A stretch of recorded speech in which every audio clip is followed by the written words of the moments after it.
The police treated you when you were a kid around the street? The first time that I got arrested, I was like, I'm going where? We're offended. Were you definitely Well, back then, when I first started out, it was in women's clothes. It was what they call right now, even right now what I'm wearing is scare dress. You just have a little makeup on, you have your hair out, you got women's clothing on, and that's what they call scare dress. Every time that I used to go in front of the judge, upper head female impersonation. That was a charge. Yeah. Upper head female impersonation. I've been going to jail for like 10 years before Stonewall. I was going to jail because I was originally up on 42nd Street.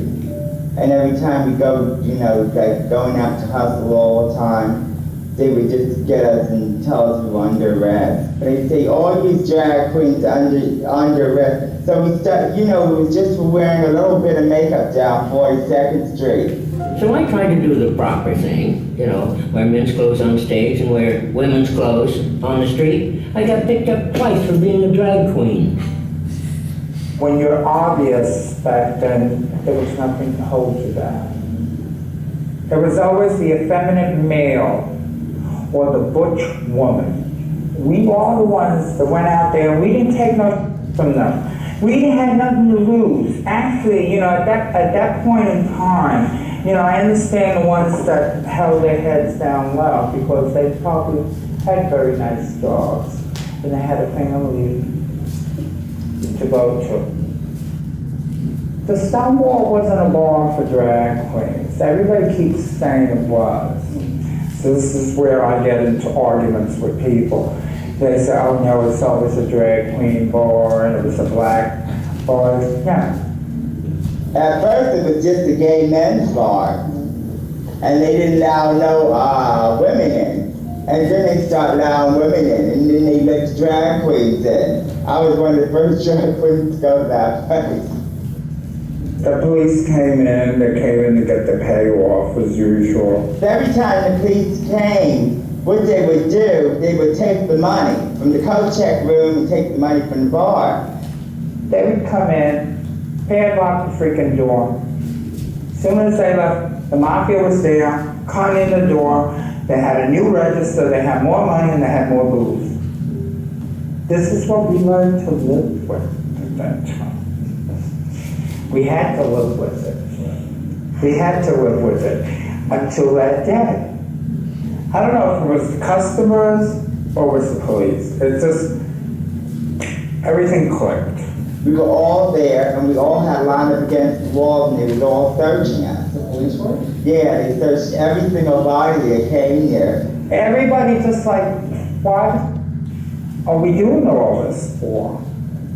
The people at some bars, especially Stonewall, were involved in other movements, and everybody just like, all right, we got to do our thing, we're going to go for it.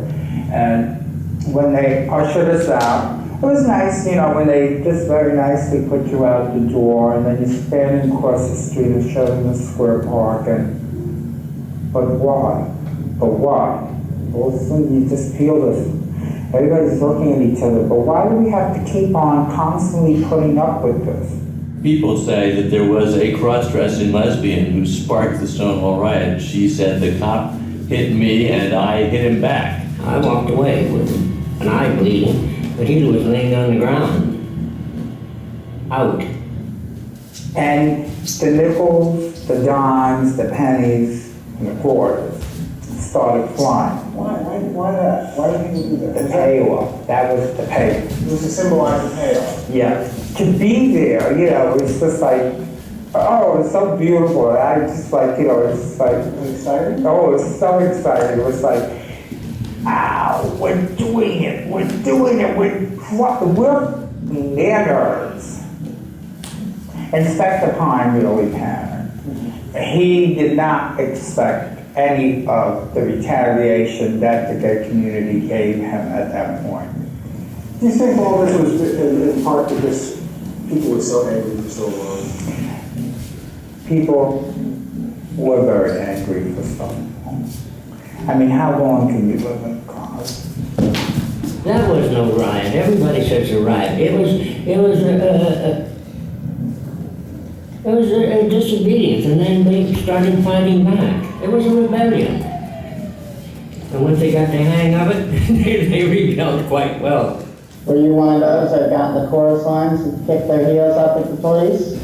Like Ziegfeld Folly Girls or Rockettes? Oh, no, we were too busy throwing over cars and screaming in the middle of the street because we were so upset because they closed that place. What were you screaming in the street? Huh? What did you say to the police?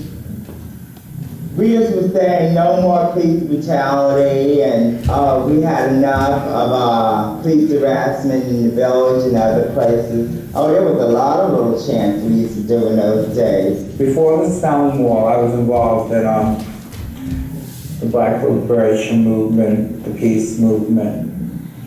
I just felt that I had the time, and I knew that I had to do something. And then when the Stonewall happened, You were, let's see, you were 18 years old then? Mhm. You were still a kid by one day. yes, it was like a godsend thing to me. I mean, I just happened to be there when it all jumped off. I said, oh, well, great. I said, now it's my time. I said, here, I'm out there being a revolutionist for everybody else. I said, now it's time to do my thing for my own people.